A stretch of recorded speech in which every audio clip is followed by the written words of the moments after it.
नमस्कार दर्शकों, आप सभी का बहुत बहुत स्वागत है हमारे बेहद ही खास कार्यक्रम आपकी बात में। और मैं हूं आपके साथ उपेंद्र कौर।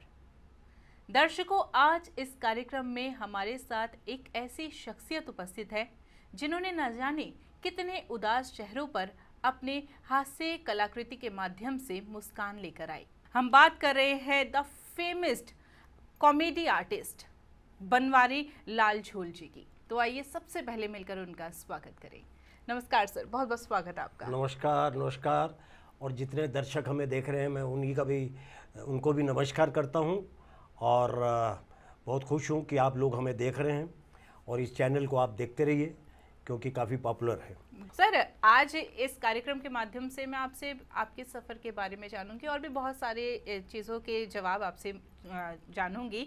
लेकिन उससे पहले एक ऐसा कॉमिक सीन या फिर कुछ ऐसा सीन जिससे उदास चेहरों पर जो है मुस्कान लेकर आ पाए आप। उपेंद्र जी, बहुत अच्छी बात की आपने। मुझे लगता है भगवान ने मुझे पैदा ही इसके लिए किया है कि लोगों को हंसाते रहो, लोग खुश रहें और हंसते रहें। तो अभी छोटी छोटी बात पे हंसी आ जाती है। वैसे एक हलवाई की दुकान थी, एक बंदा, मतलब आप तो जानते हैं हलवाई की दुकान पे कितनी भीड़ रहती है। एक बंदा यूं खड़ा था,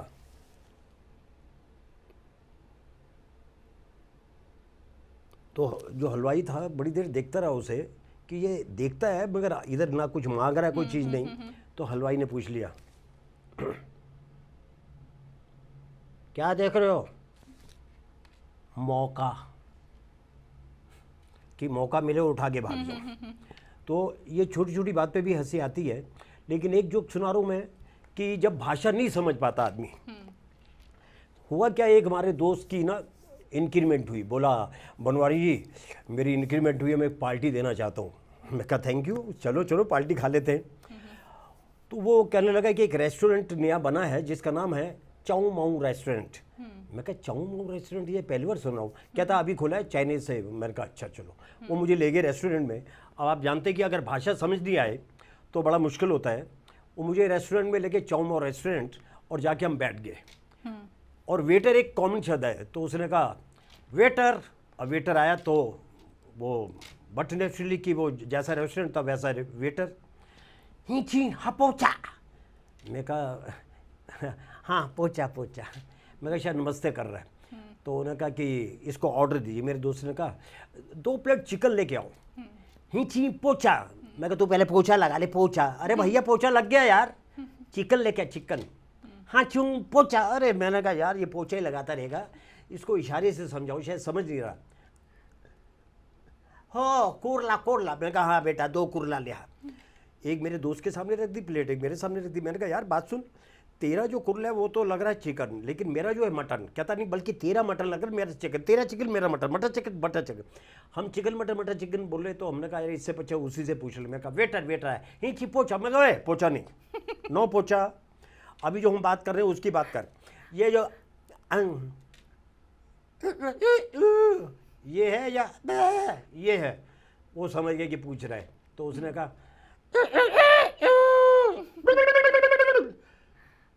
मैंने कहा इसको मतलब दोनों मटन खा रहे हैं। वो फिर भौंका। मैंने कहा ये भी नहीं वो भी नहीं, तेरा सत्यानाश बेड़ा गर्क। तो कभी भाषा ना जानते हो तो ऐसा खाना पड़ जाता है। इससे बेहतरीन कार्य कोई हो ही नहीं सकता कि हम एक उदास चेहरों पर जो है ना खुशी लेकर आ रहे हैं। सर, शुरुआती समय में जो आपकी शुरुआत हुई, क्योंकि जैसे कि हमने जानकारी के मुताबिक आपने खरीद कार्यालय में काम करना शुरू किया था और उसके बाद शौकिया तौर पर जो है आपने जो है रामलीला के शोज़ किए, उसके बाद फिर माइम शोज़ आपने जो शुरुआत की। आपको तो बड़ी अच्छी जानकारी है मेरे बारे में। सर, आपके बारे में कौन नहीं जानता। तो सर, इसी बारे में जानना चाहेंगे कि ये कैसे शुरुआत हुई, कैसे मन में आया, क्योंकि आपकी फैमिली में जहाँ तक हमें पता है कि कोई इस इंडस्ट्री से रूबरू नहीं है, ताल्लुक नहीं रखता। असल में क्या है कि हुआ यूँ, मुझे बचपन से शौक था, शरारतें नाटक वाटक ऐसे करता रहता था। तो हुआ क्या कि पहले मैं ना एक कंपनी है Usha die casting private limited, उसमें एज ए परचेज ऑफिसर की नौकरी लगी मुझे।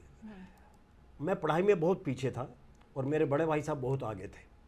तो वो किसी इन्हीं की सिस्टर कंसर्न थी एक बिरला की, उसमें जीएम लगे और उन्होंने मुझे यहाँ पे अप्रोच किया और मेरी नौकरी लग दी। खैर मैं लगा तो वहाँ पे, बल्कि मेरा नाम था बनवारी लाल शर्मा। उसके बाद एक्टिंग का मुझे शौक था ही। नौकरी करते करते मैं नाटक वाटक ये ढूंढता रहता था कि मुझे मौका मिले और मैं ये नाटक करूं।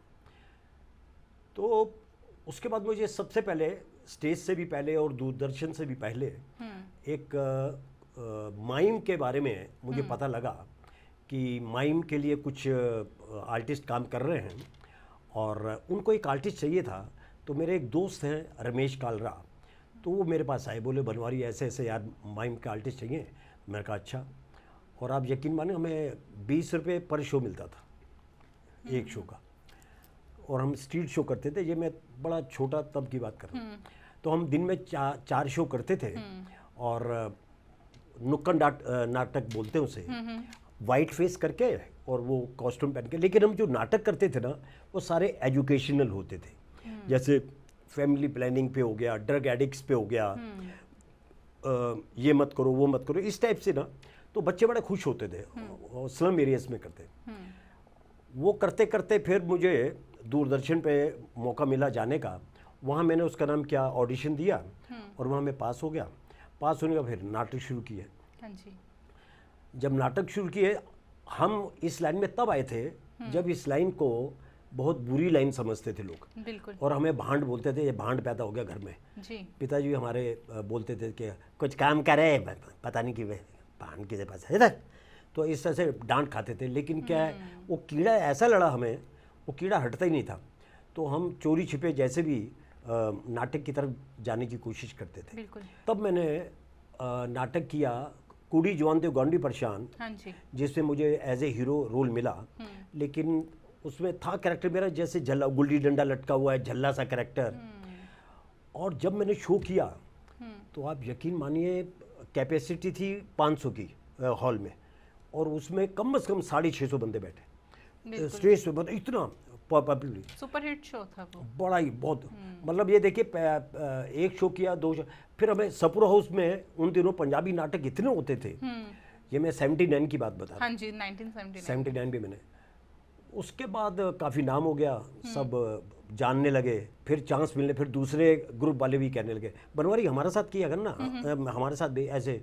मैं क्या करूँगा ऐसे पंजाबी नाटक जो थे। तो वो पंजाबी नाटक किया। ये माइम शोज़ के लिए हमें कई बार बाहर जाने का मौका मिला। मेरा 84 में मैं पहली बार लंदन गया हूँ। अरे वाह। हमारा माइम शो था वहाँ पे, और हमने 3 महीने रिहर्सल की थी बॉम्बे, दिल्ली में। मैं तब दिल्ली में था।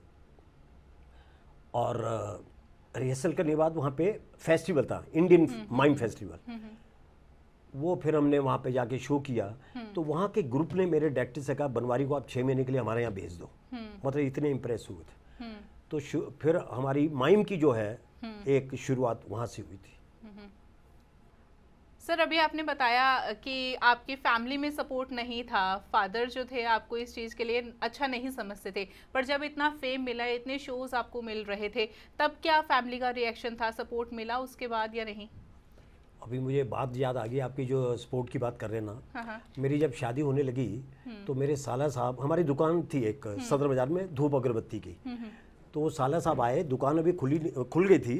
तो मेरे फादर नहीं बैठे हुए थे। तो उसने पड़ोस से पूछा कि यहाँ पे भगवान दास जी हैं कोई?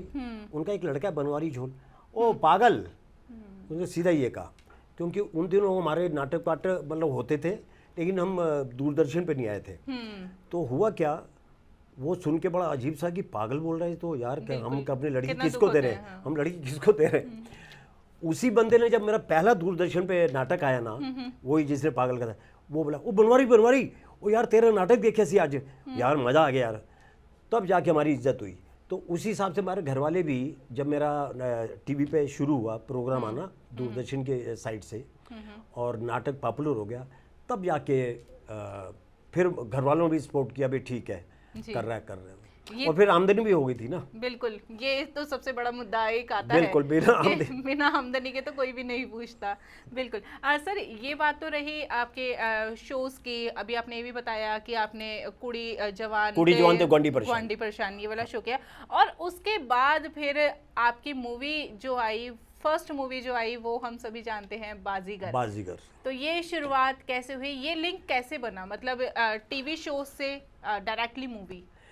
वो ऐसे हुआ कि मैं काफ़ी काम कर चुका था दिल्ली में बाजीगर से पहले, और मैंने कई बड़े अच्छे अच्छे डायरेक्टरों के साथ काम किया, और मुनीम का रोल, और ज़्यादातर मुनीम का करता, क्योंकि कॉमेडी मुझे अच्छी लगती थी, तो उसमें जहाँ मुनीम का हो या नौकर को मालिक, इसी टाइप से। तो ये टीम आई थी बॉम्बे से, शूट यहाँ हो रहा था अपना दिल्ली में। तो उनके जो प्रोडक्शन वाला था, उसने दिल्ली के प्रोडक्शन वाले से कहा, भाई हमें एक आर्टिस्ट चाहिए जो मुनीम टाइप का कैरेक्टर है और अच्छा आर्टिस्ट हो। तो मेरा लक अच्छा था, ये कह सकता हूँ। उन्होंने डायरेक्ट ये कहा, जी एक है बनवारी झोल के नाम से, वो है। फिर उन्होंने किसी और से पूछा, वो डायरेक्टर थे कोई, तो उन्होंने भी मेरा नाम लिया। तो वो बड़े इम्प्रेस हुए, भी ये कौन है यार, इसे बुलाओ। तो उनका फ़ोन आया मेरे पास घर पे। तो उन दिनों तो मोबाइल होता नहीं था, वो था लैंड। तो फ़ोन आया, तो मैं शाम को जब शूट करके वापस आया कहीं से, तो मिसेस बोली कि भाई ऐसे ऐसे कोई बॉम्बे से टीम आई है वो। तब मैंने कहा अच्छा। फिर मैंने फ़ोन किया उन्हें, तो उन्होंने मुझे बुला लिया। मेरे पास 2 व्हीलर था उस वक्त, चेतक। तो मैं गया बड़ा ये सोच के कि मैं तो यहाँ इतना पॉपुलर काम कर रहा हूँ। लेकिन जब मैं सेट पे पहुँचा ना, अरे मैं क्या बताऊँ, मेरी हक्की बक्की गुल हो गई। मैंने देखा इतने बड़े रिफ्लेक्टर और ये वो, और शाहरुख खान को देखा। मैं कहा, अरे ये तो बड़ी फिल्म लग रही है। तो जो प्रोडक्शन वाला था ना, उसने मुझे कहा, बनवारी जी आगे, बनवारी जी। उन्हें अब्बास मस्तान जी से मिलवाया। तो अब्बास मस्तान, पहले मैं समझता एक ही नाम है, वो 2 भाई थे। तो अब्बास है, मस्तान अलग। तो उन्होंने मुझे देखा और बोले, हाँ ठीक है। कसम से क्या, तो मुझे लगा कि उन्हें लगा यार कोई हीरो टाइप है, ये क्या ऐसा आ गया है। तो मैं जब घर आया तो मिसेस बोली कि क्या हुआ। मैं कहा, देखो क्या होता, भगवान भोलेनाथ वही कृपा करेंगे। क्योंकि उन्होंने मुझे देखा और बोला ठीक है बता देंगे। कसम से मैं जाती मैं भगवान के आगे मैंने प्रणाम किया, भोलेनाथ जी के आगे। और रात को सोया भी तो नींद नहीं आ रही थी, लेकिन बड़ा इम्प्रेस वैसा हो गया था, डिप्रेस सा। लेकिन सुबह होते ही ना 9 बजे फ़ोन आया, बनवारी जी आप सेट पे आ जाओ। मैं यूँ था, यूँ हो गया एकदम से। और जब मैं सेट पे पहुंचा तो देखा मैंने जॉनी लीवर जी खड़े हैं और बाकी टीम खड़ी है, और मैं ना यूँ खड़ा था चुपचाप, क्योंकि मुझे कोई जानता ही नहीं था। तो जॉनी लीवर जी को देख के मैंने कहा, यार काश ये मुझे पहचान जाए। मैंने ना 90 में एक शो किया था, स्टेज शो। तो मैंने कहा यार काश ये मुझे पहचान जाए तो मज़ा आ जाए कि वो। तो वाकई वही हुआ। उन्होंने मुझे अपने स्टाइल से कहा, अरे तू वही है जो सुभाष शर्मा का एक शो का हमने हिसाब में किया। मैं कहा हाँ। कसम से कहता हूँ, उन्होंने मेरा हाथ पकड़ा, हाथ पकड़ के डाइनिंग टेबल पे लेके, लंच हो रहा था, प्लेट उठाई और मुझे कहा, अरे यार खाना खाते हैं। मैं ये था ना, मेरे में मतलब ताकत आ गई कि शुक्र है मुझे। तो उन्होंने अब्बास मस्तान जी से मिलवाया, और अन्नू मलिक जी भी बैठे थे, उनसे मिलवाया, रतन जैन जो प्रोड्यूसर थे उनसे मिलवाया। फिर हमने खाना खाया। तो वो जो दिन था मेरे लिए एक ऐतिहासिक दिन। सर एक सवाल मेरा यहाँ पे ये रहेगा कि जब बाजीगर मूवी आई उसके बाद जीवन कैसे परिवर्तित हुआ, और कौन सी मूवीज जो है उसमें आपने कार्य किया, और कोई और अच्छी याद जो हमेशा आपको ये याद रही हो कि हाँ ये टाइम भी बहुत अच्छा था, या ऐसा कुछ? तो उन दिनों मेरे पास ना, मैं माइम भी करता था, रेडियो भी करता था, रेडियो भी मैंने पास कर लिया था, और स्टेज भी करता था। तो मैंने इतना उधर ध्यान नहीं दिया। मैं कहा ये फिल्म की है, पता नहीं मेरा कैरेक्टर रहेगा भी कि नहीं रहेगा, कैंची चल जाएगी, पता लगा मैं हूँ ही नहीं इसमें। तो मैंने तो बताया भी नहीं था किसी को। फिल्म रिलीज हुई तब लोगों ने मुझे कहा, अरे बनवारी तो उसमें है। मैं कहा है।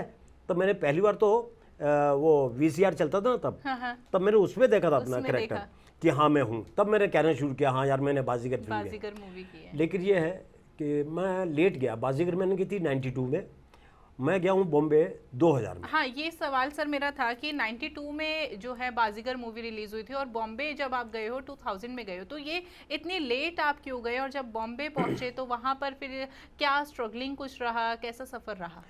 लेट इसलिए हो गया कि मैंने बताया ना मैं माइम शोज करता था, तो मैंने बताया था 84 में लंदन गया, फिर मैं पेरिस, ऑस्ट्रेलिया, डेनमार्क, फिनलैंड, हम बीच बीच में जाते रहते थे। तो मतलब 92 से लेके 2000 तक, 87 तक मैंने काफ़ी कंट्रीज़ में दौरा किया माइम शोज लेके। नॉर्वे भी गया। जब ये बाजीगर रिलीज़ हुई ना, तो मैं उस वक्त नॉर्वे में था। जब मैं वापस आया तो रिलीज़ हो गई थी। हाँ, ये है कि मैं उस वक्त चले जाता तो पक्का मैं अब्बास मस्तानी के साथ एक बड़ा रोल करता और हर फिल्म में होता। खैर, जो ऊपर वाले ने दिया। बिल्कुल। मैं जब वहाँ पहुँचा तो वो भी एक कहानी है। एक फिल्म बनाने वाले आए थे बॉम्बे से, तो उनका एक थोड़ा सा पोर्शन रह गया था। वो बोले कि ठीक है यार बनवारी, ये हम जो है ना बॉम्बे करेंगे। तो मैंने कहा यार ये तो और अच्छी बात है मेरे लिए। हाँ जी। तो 2000 में मैं बॉम्बे गया और जो उसका पैच वर्क था वो हमने बॉम्बे में किया। और वो जो कैमरा मैन तो बहुत इम्प्रेस हुआ मेरे से एक्टिंग से। फिर उसके बाद काम शुरू हुआ, उन्होंने एक फिल्म और दिलवा दी। तो मैंने कहा यार अब तो बॉम्बे, तब तक ना दिल्ली में काम ख़त्म हो गया था। 95 से लेके 2000 तक बस ऐसे ही था, ना रेडियो, ना दूरदर्शन, ना स्टेज। हमारे नाटक भी बंद हो गए थे पंजाबी। तो जब मैं वहाँ पहुँचा तो बड़ा ऐसा पहुँचा कि मैं स्टार हूँ और आया हूँ, क्योंकि मैंने 20 साल दिल्ली में काम किया था। और मैंने कहा यार जाते मुझे फटाफट काम मिलेगा, ऐसे क्या, अपने ये सोच के गया था। हाँ जी। लेकिन किसी ने घास तक नहीं डाली।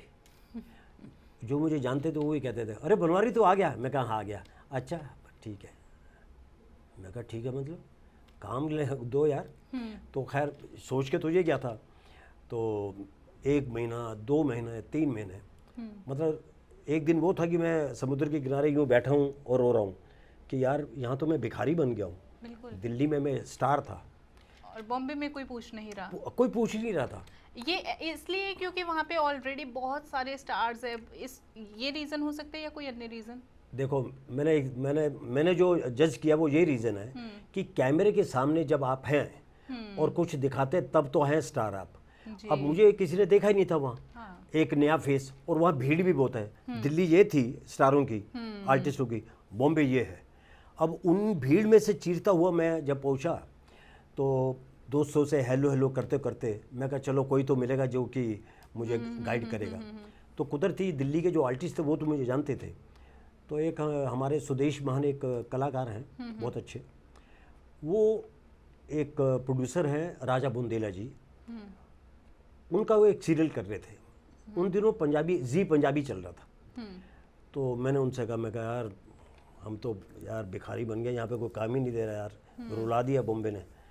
तो जो मैं स्टार बन के गया था ना, फिर मैंने अपने आप को कहा भाड़ में गया स्टार वटार, अभी हम ज़ीरो हैं, कुछ नहीं है।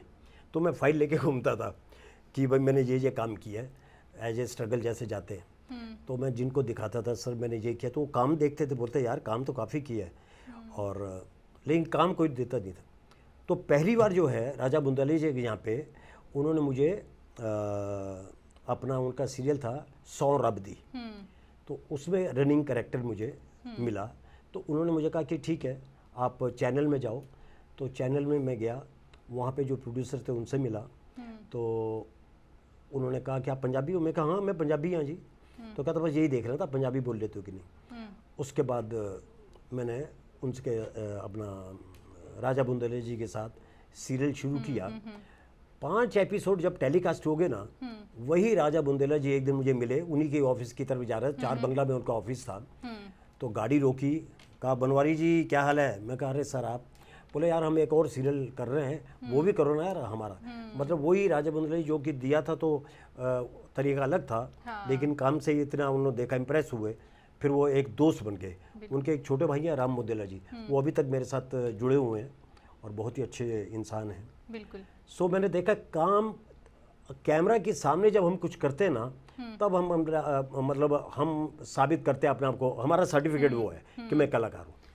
बिल्कुल। सर यहाँ पे एक सवाल ये आया कि जब भी हम बॉम्बे की बात करते हैं ना, तो अक्सर जो भी स्टार बनना चाहते हैं, एक्टर बनना चाहते हैं, एक्ट्रेस बनना चाहते हैं, तो बॉम्बे में ये सोचते हैं हमें तो काम मिल जाएगा। लेकिन आपकी स्टोरी से हमें ये फील हुआ कि जिन्होंने ऑलरेडी दिल्ली में जो एक मतलब अच्छे एक्टर के रूप में जाने जाते थे, इतने फेमस शोज थे, पर बॉम्बे में जाके वो भी रो पड़े।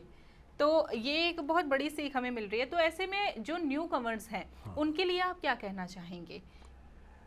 न्यू कमर्स के लिए मैं यही कहूँगा, अब तो बहुत ज़्यादा इंस्टीट्यूट बन गए हैं, एक्टिंग स्कूल खुल गए हैं, और अभी काम बहुत है, ऐसी बात नहीं। एक तो बॉम्बे में मैंने देखा है कि लक बहुत काम करता है जी। आप टैलेंटेड, मतलब सपोज 21 हैं, लेकिन जो लक है आपका वो 18 है, तो आपको थोड़ा स्ट्रगल करना पड़ेगा। आप 18 हैं लेकिन लक जो है 21 है, तो काम जल्दी मिल जाता है। बिल्कुल। लेकिन टैलेंट जो है, टैलेंट तो फिर भी आपको चाहिए। और उनसे यही कहूँगा कि सबसे पहले डिक्शन, एक्टिंग, जितनी चीज़ें भी हैं, ये आपके लिए प्लस पॉइंट है। सर, आपके सफ़र की शुरुआत 1979 से हुई थी और अभी हमारा 2024 चल रहा है। 1979 की बात करें और अभी के समय की अगर हम बात करें तो कितना जो है फ़र्क आ गया है हमारी इंडस्ट्री में और कॉमेडी में, या फिर हम जितने भी ये हमारे स्टारडम की बात करें उसमें? फ़र्क तो बहुत आ गया, देखा मैंने अभी। क्योंकि जब मैं बॉम्बे गया था, मेरे एक दोस्त हैं, अभी वो रहे ही नहीं बेचारे, बीरबल जी, जो बहुत अच्छे कॉमेडियन भी थे। उन्होंने मुझे कहा था कि जब उनके ज़माने में फिल्में आती थी बड़े एक्टरों के पास, जैसे ओम प्रकाश जी के पास आई या महमूद जी के पास आई, तो ये लोग इतने कोऑपरेटिव थे कि ये ना जो बाकी के कॉमेडियन है छोटे छोटे, बीरबल जी को बुला लिया और मुखरी जी को बुला लिया, आजा भी आजा, इनको इकट्ठा करके ये उनको काम दिलवा देते थे। लेकिन अब क्या हो गया है, अभी खुद आदमी जो, चाहे वो कॉमेडियन है चाहे एक्टर है, वो अपने काम के लिए उनको स्ट्रगल करना पड़ता है और डर लगा रहता है, पता नहीं यार मेरा पत्ता ना कट जाए, ये मैं कर भी रहा हूँ कि नहीं कर रहा हूँ, तो वो किसी को इंट्रोड्यूस करेगा ही क्यों। तो वो आजकल हर आदमी मतलब अपना देखता है, दूसरा क्या कर रहा है भाड़ में गया, सो वो है।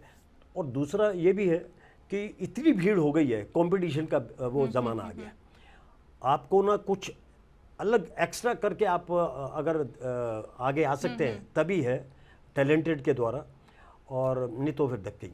सर, अभी की अगर हम बात करें तो अभी आपके दिमाग में उस टाइम का कोई किस्सा आता हो जो हमेशा आपको याद रहा हो कि इस किस्से ने जो है मेरे चेहरे पे मुस्कुराहट लेकर आया, या ये किस्सा जो मैं कभी भूल ही नहीं सकता, ये किस्सा जो है मेरा स्ट्रगलिंग का सबसे जो है मुश्किल समय रहा, मतलब कोई ऐसी बात? मेरे साथ ना 2 ट्रेजेडी हुई थी। मैं फिल्म क्रांति कर रहा था, बॉबी देओल वाली, तो उसमें मैं ना रूम सर्वेंट बनता हूँ और ऑर्डर लेता हूँ। तो उसमें मेरा सीन होता है कि भाई मैंने सुन लिया है, तुमने 10 करोड़ तुमने मांगा है, 1 करोड़ मुझे दे दो और 9 करोड़ तुम्हारा, क्योंकि मैं भी अपना होटल खोलना चाहता हूँ। तो जिससे मैं बात कर रहा हूँ वो कहता है, बेटा होटल तो तब खोलोगे ना जब तुम बचोगे। तो वो मुझे ना गोली मारते हैं। तो डायरेक्टर साहब एक गोली मारी, तब तक ठीक था, डायरेक्टर बोला वेरी गुड, एक शॉट रोल लेते हैं। अब वो स्टंट होता मुझे पता नहीं था, मैं ठीक है, उसने फिर किया, तो वो क्या है जो ये करते हैं ना, वो होता तो आर्टिफिशियल ही है, ब्लास्ट जो भी है, वो जैसे उसने ब्लास्ट किया वो सारा मेरी आंखों में आ गया। और जब आंखों में आ गया मैंने कहा अरे मेरी आंखें ऐसे हो गई, मतलब खुल नहीं रही। तो मैंने कहा यार मुझे वो दो, ठंडा पानी है, वो लाया बोतल, मैंने छींटे मारे, फिर भी मैं खोलूँ मेरी आंख खुल नहीं रही थी। ये यारी रोड पे शूट चल रहा था हमारा। तो विनोद खन्ना जी खड़े थे, उनका शॉट भी था। विनोद खन्ना जी ने मेरा हाथ पकड़ा और काका की होया है? मैं कहा कौन? मैंने विनोद खन्ना कहते हैं। मेरा सर मेरी तो आँख ही नहीं खुल रही। मैंने कहा सर पता नहीं क्या है। तो ये अच्छा है कि मेरी किस्मत अच्छी थी और डॉक्टर भी वो जानते थे मुझे। एकदम ना कोई पास में है, चार बंगला में है, आई स्पेशलिस्ट हॉस्पिटल था, वो मुझे वहाँ ले गए। और जब मैं स्ट्रेचर पे मुझे लेके जा रहे थे तो डॉक्टर ने यूँ देखा, बोला भाई भगवान के ऊपर ही है, बचा या नहीं बचा। और वाकई मैंने सोच लिया था कि मेरी ज़िंदगी गई। आंखें नहीं तो कुछ नहीं, आंखें नहीं तो हाँ, कुछ नहीं, उसमें बहुत केमिकल होगा शायद। हाँ वही होता है वो ब्लास्ट का। तो वो जब आंखें ऐसे की तो मैं भगवान का नाम ले रहा था और बेचारे जिससे गलती हुई थी वो मुस्लिम था। बोला मैं नमाज़ पढ़ूंगा। मैंने कहा भाई तेरा क्या कसूर है, हाँ। ये होना था, जो बाकी वो भगवान के ऊपर है। खैर दुआएं काम कर गई उसकी भी और मेरी भी, भगवान ने सुन ली। तो एक हफ्ता में अंधा रहा, मतलब एक हफ्ता में वो पट्टी कर देते थे तो बोले कि एक हफ्ता आपको आना पड़ेगा। तो एक बंदा उन्होंने असिस्टेंट छोड़ा था डायरेक्टर ने, वो मुझे लेके जाता था, फिर वो मेरी आंखें टेस्ट करते थे। धीरे धीरे हफ्ते के बाद मुझे देखना शुरू हो गया। आप बिलीव करेंगे वो जो प्रोड्यूसर थे ना, उनको लगा कि गया। तो एक दिन प्रोड्यूसर सामने नजर आया तो मैंने उन्हें कहा हेलो, अरे बनवारी तुझे दिखता है? तुम देख सकते हो। मैं कहा मुझे आप पूरे दिख रहे हो आप। बिल्कुल, मतलब उनके हिसाब से क्या गया, लेकिन भगवान ने बचा ले। तो ये ट्रेजेडी हुई थी मेरे से। ये बहुत मतलब खतरनाक सीन है, पर सच में भगवान की कृपा थी जो हाँ आपके जो है बिल्कुल आंखें बिल्कुल, बच भोलेनाथ ने मुझे बचा लिया। बिल्कुल आज भी काम कर रहा हूँ, बिल्कुल। और जब तक भगवान का आशीर्वाद करता रहूँ। बिल्कुल सर, यहाँ पर एक क्वेश्चन मैं आपसे करना चाहूँगी जी। अभी बहुत सारी बातें हमने आपसे की, लेकिन बात करें कॉमेडी की, तो कॉमेडी ने आपको चुना या आपने कॉमेडी को चुना? सही पूछो तो मैंने कॉमेडी चुना, क्योंकि मुझे कॉमेडी शुरू से ही करने की आदत थी। और जब मेरी कॉमेडी किसी को अच्छी लगी तो कुदरती उन्होंने मुझे कॉमेडी के अंदर कैरेक्टर देने शुरू किए। और वैसे बॉम्बे में एक चीज़ है, भेड़ चाल है। हाँ। अगर आप नौकर हैं तो नौकरी का रोल मिलता रहेगा, पुलिस वाले बने तो पुलिस वाले का, लेकिन उनमें भी जहाँ कॉमेडी होती है। तो मुझे वैसे दिल्ली में भी मैंने जब स्टार्ट किया तो काफ़ी कॉमेडी सीरियल किए और कॉमेडी करता रहा। बॉम्बे गया हूँ तो लाफ्टर चैलेंज मेरा जो स्टार्ट हुआ था, तो उसमें भी मुझे मौका मिला था।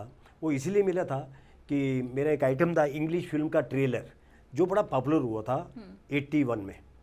तो वो उन्होंने आइटम देखा, तो उससे वो कॉमेडी इतनी हिट हुई, तब से मैं स्टार बन गया। मतलब मेरी जो जिसको मैं नहीं भी जानता था ना, मैं नहीं जानता था, लेकिन जो मुझे नहीं जानते थे वो भी जानने लगे। बिल्कुल सर, यहाँ पर आप आज आए हैं, आप इतने बड़े कलाकार हैं, लेकिन आप किससे प्रभावित हुए? ऐसे कौन से आपने कॉमेडी के जो कलाकार देखे जिससे आपने सोचा कि मैं भी एक कॉमेडियन बन सकता हूँ, तो आप किससे प्रभावित हुए? बड़ा अच्छा क्वेश्चन किया आपने। और सबसे पहले तो मैं महमूद जी का शुक्रिया अदा करता हूँ। वो मेरे दिल में बैठे थे। महमूद जी मेरे लिए मतलब एक आदर्श थे, कि उनको देख के मैं देखता था जब, तो मुझे डर था यार काश मैं भी ऐसी कॉमेडी करूं। एक वो, और दिल्ली में स्टेज करता था तो मैंने कीमती जी को देखा था कि बड़े अच्छे कॉमेडियन है वो भी। तो मेन तो मैंने महमूद जी को देखा, और उसके बाद जॉनी लीवर जी जो है वो भी आजकल छाए हुए हैं और कमाल के स्टार हैं वो सबसे नंबर 1 किंग कॉमेडियन है। हाँ जी। तो उनको देखता हूँ, और सबसे अच्छी बात है मैं महमूद जी के साथ काम भी करने का मुझे मौका मिला। ये तो बहुत हाँ। अच्छी बात है, जिनसे प्रभावित हुए हम और अरे उन्हीं के साथ वर्क करना। हाँ। ये जानना चाहूंगी सर, उस वक्त कैसा फील हुआ? हाँ, वो ऐसे हुआ, एक बसेरा सीरियल था जो दिल्ली में शूट हो रहा था, तो मुझे बुलाया। तो डायरेक्टर ने, उनके साथ मैं काम भी कर चुका था, तो उन्होंने कहा कि महमूद जी के साथ काम करना है। मैं अंदर ही अंदर कहा अरे वाह मज़ा आ गया। तो जब इंट्रोडक्शन करा रहे थे, महमूद जी बैठे हैं, तो एक एक करके आर्टिस्ट बैठे थे। हाँ जी चलो आपका बनवारी आइए आप। तो जैसे उन्होंने कहा, महमूद जी सामने बैठे थे, उन्होंने कहा ये बनवारी। तो मैंने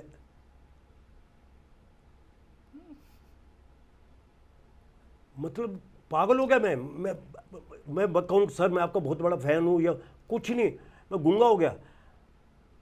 तो वो हाँ ठीक है करेगा। मैं बोल ही नहीं पाया, लेकिन उससे तो नहीं बोल पाया, पता नहीं क्या हुआ मुझे, मैं देखते रह गया। लेकिन उन्हीं के साथ मैंने फिर एक काम किया, वो पागल खाना दिखाया था, तो उसमें महमूद जी बैठे हैं, वो भी पागल है मैं भी। तो वहाँ मैं भूल गया कि महमूद जी के साथ काम कर रहा हूँ। एक्टर का मेन यही होता है। तो उसमें एक बड़ा अच्छा वो सीखा, अबे जा रही है क्या कह रहा था तू, मुझे गाड़ियाँ कह रहा था। ऐसा मैं नहीं था बना था, पता नहीं कि महमूद जी भी देखे अरे वेरी गुड यार, तो उन्होंने भी मुझे शाबाशी दी। इस टाइप का कैरेक्टर था। बहुत सर अच्छा लगा आज आपसे सारी वार्तालाप करके, आपके जीवन के बारे में जानकर, कुछ ऐसी बातें जानकर जो अभी तक हम और हमारे दर्शक नहीं जानते थे। बहुत अच्छा लगा आज इस कार्यक्रम में आपसे जुड़कर, आपने अपना कीमती समय दिया, उसके लिए बहुत बहुत धन्यवाद। Thank you. आपने मुझे बर्दाश्त किया, इतनी देर सुना देखा, उसके लिए बहुत बहुत शुक्रिया। आप हमारे संतवाणी चैनल को सब्सक्राइब करें, वीडियो को लाइक करें, शेयर करें, और हाँ, बेल आइकन पर क्लिक करना बिल्कुल ना भूलें, ताकि हमारी किसी भी वीडियो की सूचना सबसे पहले आपको मिले।